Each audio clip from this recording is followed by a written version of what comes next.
Hey guys, welcome back to Clownfish TV. It's Neon. I'm here with Geeky Sparkles. Hello. And we're going to talk about our favorite subject. I know. I honestly do not look like the Sparkles here.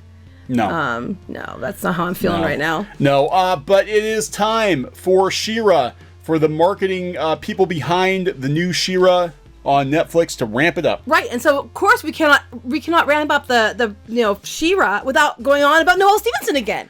Because, for whatever reason, it's the only property out there that you cannot talk about without mentioning Noelle Stevenson every other sentence. Yeah, it's funny because I do remember back in the day when TV shows were covered in TV Guide or whatever, a lot of times they never mentioned the showrunners. A lot of times they just talked about the show in general terms. They talked about the celebrities working on the show. Even now, they just did a thing over in France and they have a lot of announcements they made, like, for example, for some Disney shows that are coming out. They don't go on and on. They said this person worked on this person worked on that, but they don't make the entire thing about a specific person. It's like, it's just a Disney show.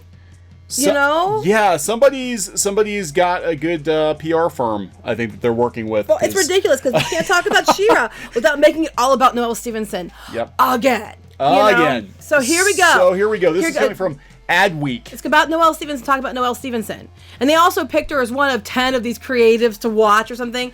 And the list was exactly what you'd expect on a list from a place like this place, of the 10 people. The only person I agree with was Raina Telgemeier. Yeah, Adweek. Well, Adweek's actually pretty reputable. But yeah, they put Raina Telgemeier. They actually had a couple comic book creatives on the list. I think Jen Bartel was one of them, and they had Noelle Stevenson. But they put Raina Telgemeier like at the bottom of the list. Now, Raina Telgemeier, if you're not familiar with her, she is one of the highest selling graphic novelists of all time. Her books were parked at the top of the New York Times list for Scholastic.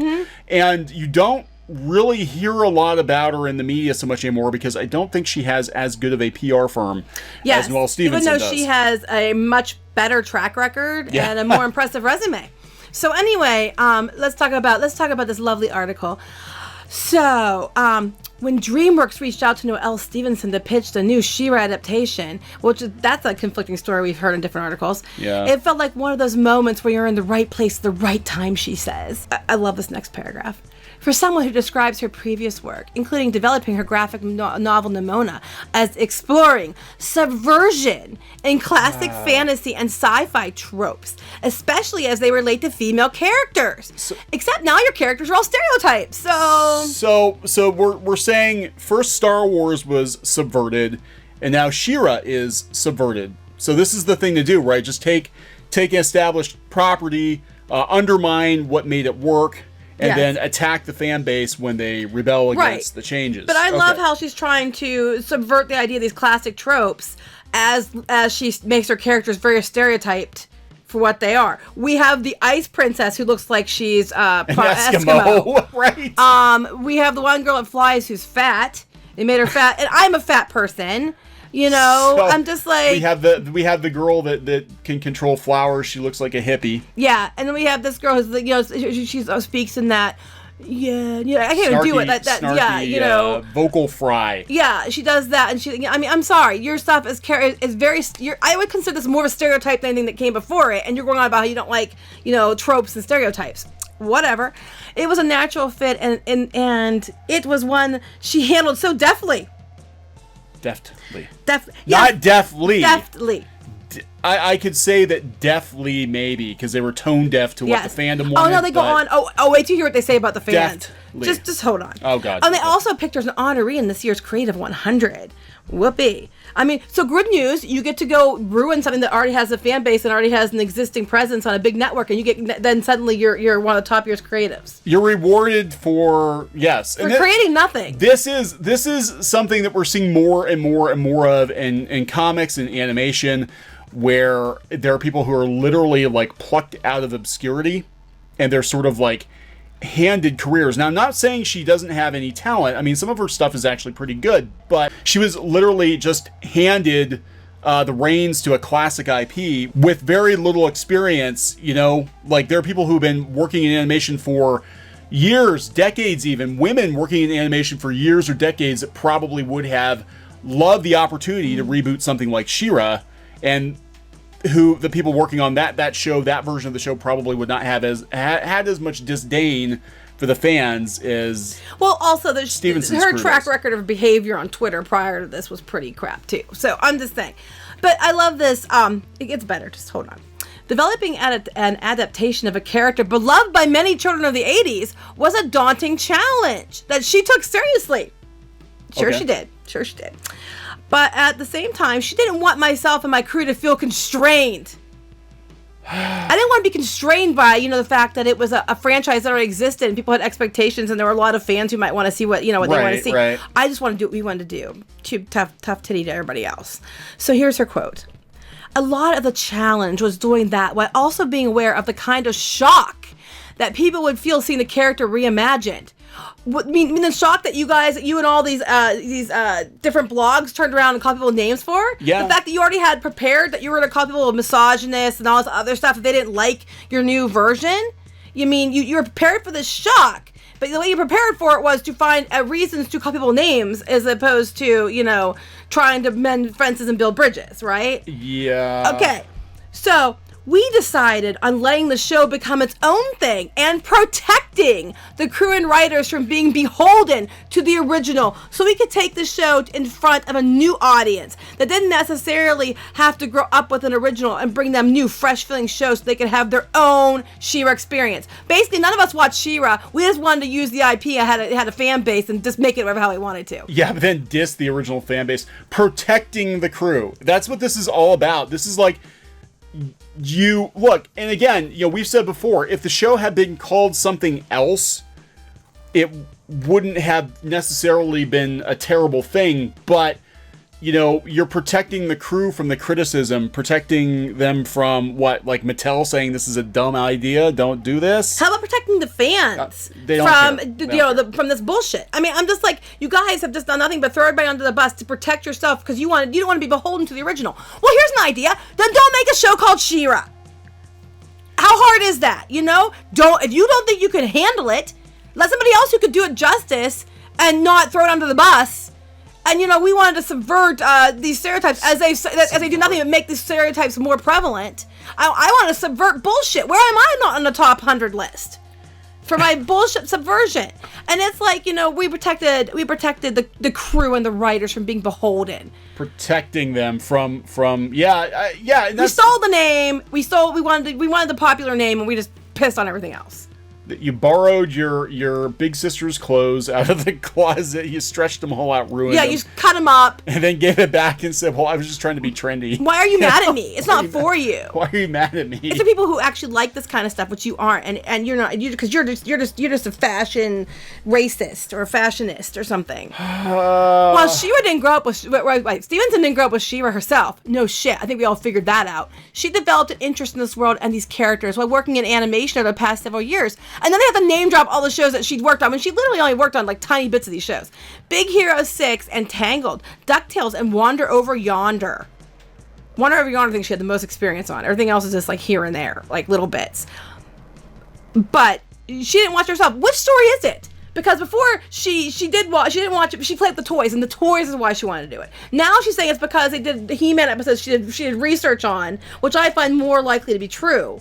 Yeah, pick a story, for God's sakes, Noelle. I think it's a combination of I think it's whichever story resonates with whoever's reading the article. I think in this case, like at least they're coming out and saying she didn't grow up with the show herself, and she only had a passing interest in it. Before they were trying to make it out like she was a super fan. Yeah, I mean, make up your mind which story it is. Am I wrong? Yeah. Have there been several stories? There have been multiple stories. It's like pick a story and stick to it. Well, is this Stevenson or is this the PR firm?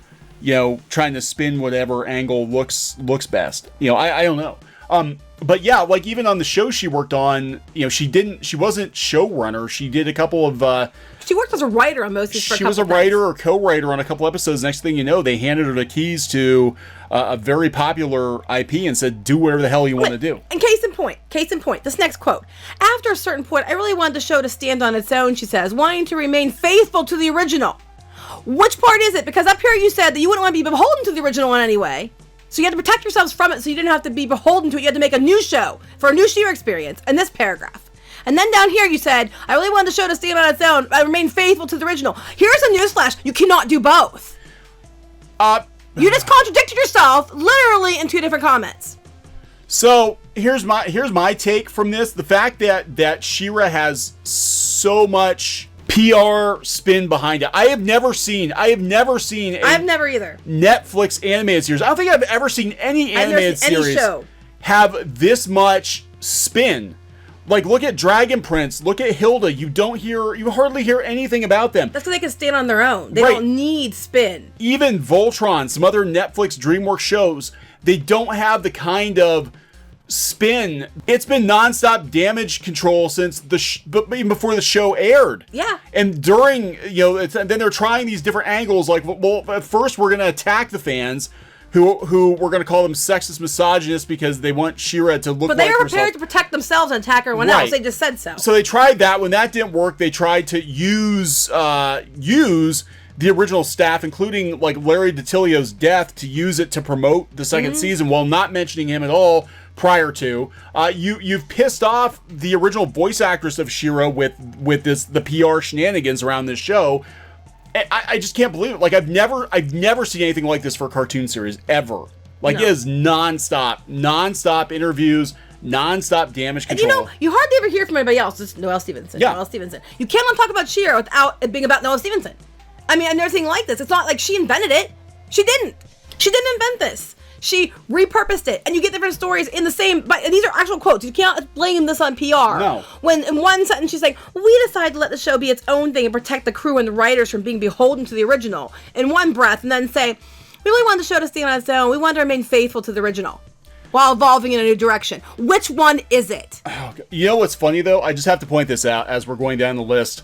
The most popular article on Adweek right now: why targeting millennial consumers might not be such a hot idea after all. In relationships to She-Ra, I think that's hilarious. Oh my god. Okay. Well, I didn't finish reading. Go up.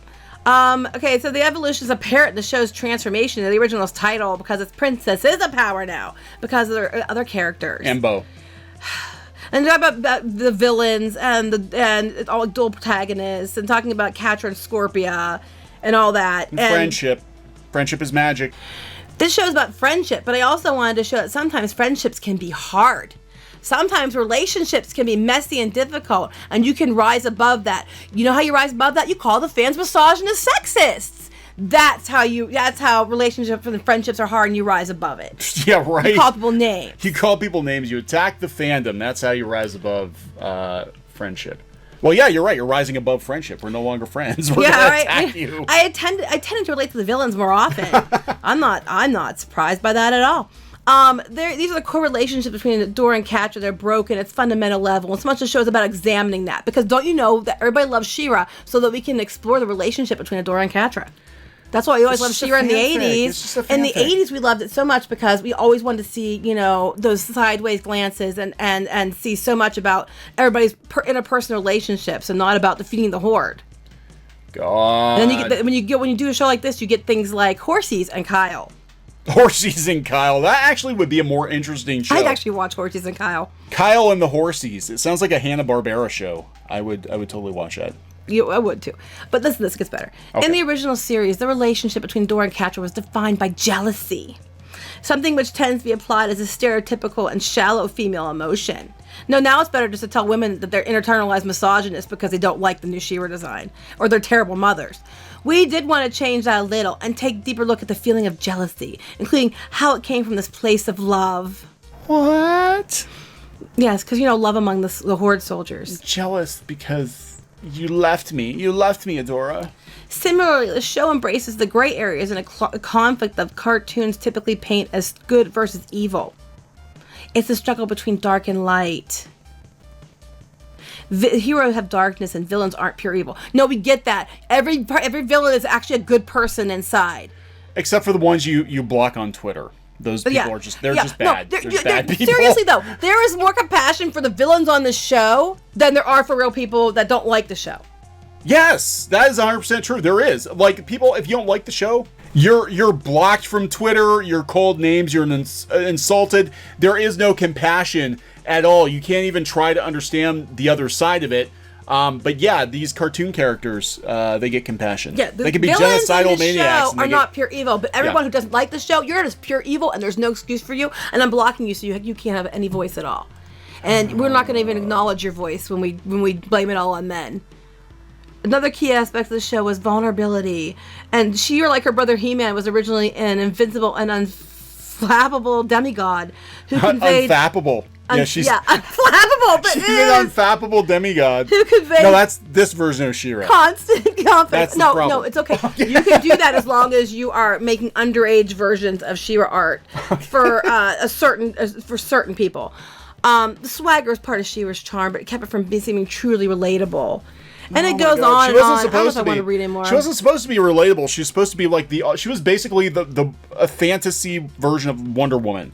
She was the closest thing to Wonder Woman, that we had. So was Superman. Superman's not like relatable because he's supposed to be so much better than we are. Oh, here we go. It gets better. But of all the changes Stevenson and her team brought to She-Ra and the Princesses of Power is the most discussed in how the show has dramatically evolved the way the original and most animation portrayed women. Did you not? No, because did you not watch the original? No, you didn't watch the original. The new show features a wide range of ethnicities and body types, while also embracing several openly gay characters again. Did you watch the original show? Clearly you did not. No. I was really excited to explore as many different ways of showing female characters as possible. In animation, there tends to be more variety in the male characters. Women tend to fall into much narrower range. Not really. Not so much so anymore, and it hasn't been for a long time. Why do they keep acting like... They already broke these molds with Steven Universe and other things far well before her doing this. Why did she keep taking credit for things that she... Oh, here we go. As a gay woman, she takes pride in creating the show that pushed boundaries. I find this sentence disturbing. Okay, just as a parent, because I don't want any sexuality in what's supposed to be a children's show, right? I mean, we're talking like She-Ra, and everybody immediately goes to like the boobs, but you know what? Kids watching it didn't see the boobs. No. They just saw She-Ra.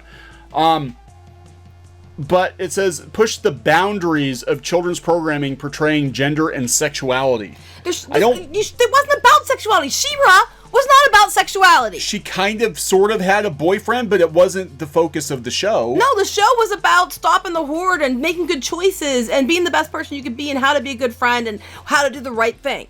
That's what the show was about. It had absolutely nothing to do with who was dating whom. You didn't have to know that this character was straight, this character was gay, this character was that person. It didn't matter. It doesn't matter. So stop calling it a children's show, because it's not a children's show. And by any means, this is not a children's show. It's Tumblr show. This is a show for young adults who grew up with Tumblr. I mean, that is it's for Tumblr, by Tumblr. We've said it before. That's who this is for, not for kids. I love this sentence the best. This show's characters are reflective of its diverse cast and crew, including an all-females writers' room. Because that's diversity there, all women. And they're mostly white, too, from the pictures I've seen. Because do we need to look up what diversity means? Because I think people keep forgetting what the definition of diversity is. All-female writers' room is not diversity. Where's Chuck... Where is Chuck Austin? Because Chuck Austin he's getting co-producer. Is he in a different room? Is he in the man room? Is that like the psychic lounge? They didn't deliberately do it. Bullshit. They said it was a result of writers deeply interested in stories for women. For many writers in the show, it's a welcome change from experiences being one of the only women in a room full of male writers. Why do you guys keep making this battle that doesn't exist? This is a non-issue. The original She-Ra and He-Man, both He-Man and She-Ra had female showrunners. Yes. They had several female writers working on the show. They had a lot of designers, everything. Yeah, I mean, Filmation they used to joke about Filmation being the gayest place in town in Hollywood for animation studio. They broke these boundaries years ago, and now you're throwing their work under the wheels of the bus, to boost your own ego. Well, yeah. Well, then here gets this. One of the truly special things about this show is that it's collaborative at every level, with everyone bringing their own points of view to the process in a way that made the world feel more alive, made the characters feel more real, and helped us flesh it out in a way that we wouldn't be able to do otherwise. But then they're trying to stay real true to the original. No, you're not. She first got into animation a few years ago. There were really any shows about female protagonists. Where were you watching shows? What? Have you... Okay, 5 years ago, Steven Universe was on, which is almost all female, except for Steven. That's kind of the joke. Well, I guess they're not technically female because they're genderless gems. Cartoon Network had several shows that had female leads. Anime. My God, like probably 75% of anime has decades of female leads. Even back in the 80s, we had Gem, we had Rainbow Bright, we had She-Ra. My Little My Little Pony. Pony could be argued because a lot of them were women or female characters. I mean, herself, the Elf. We had Strawberry Shortcake. We had Rose Petal Place. I mean, and then if they weren't like female led, there's a lot of shows that were the cast was split 50-50. 50-50. So I'm like, bullshit. Powerpuff Girls. Yeah. I mean, so many shows on Cartoon Network. I'm like, and Nickelodeon even. Like, come on, Dora the freaking Explorer. I don't know if she's talking action. I don't know if she's talking action shows or what, but anime. Again, anime, probably 70% of anime's got a female lead. I'm sorry. This whole and you know what? The exact same damn talking points every article. It's been more than a year, and we've had to hear the exact damn talking points every time I talk to her. It's crazy. Like I said, I've never seen this much PR puff behind any animated series ever. It's not even behind the animated series; it's behind the showrunner. Yeah, it's all about the showrunner. You don't hear anything about why aren't they interviewing the character designers? Why aren't they interviewing other writers? Why is it all Noelle Stevenson Noelle Stevenson's She-Ra for Noelle Stevenson, produced by Noelle Stevenson, starring Noelle Stevenson? It's all about Noelle Stevenson. I think that's where, and I don't want to put words in her mouth, but, like Melanie Britt, who played the original She-Ra, where she's getting upset is that it's almost like Noelle Stevenson is taking credit for inventing the character rather than repurposing the character at the detriment of the people who actually laid the groundwork. And then the stories change each time. Even in this own article, it was we wanted to do everything different and new and protect our writers. And one sentence, and then we wanted to stay true to the original in the other. Well, you didn't stay true to the original at all, and you can't. We knew there'd be backlash. So your answer to this wasn't, let's try to reach out, mend fences, build bridges. The answer was, we're going to attack people who didn't agree.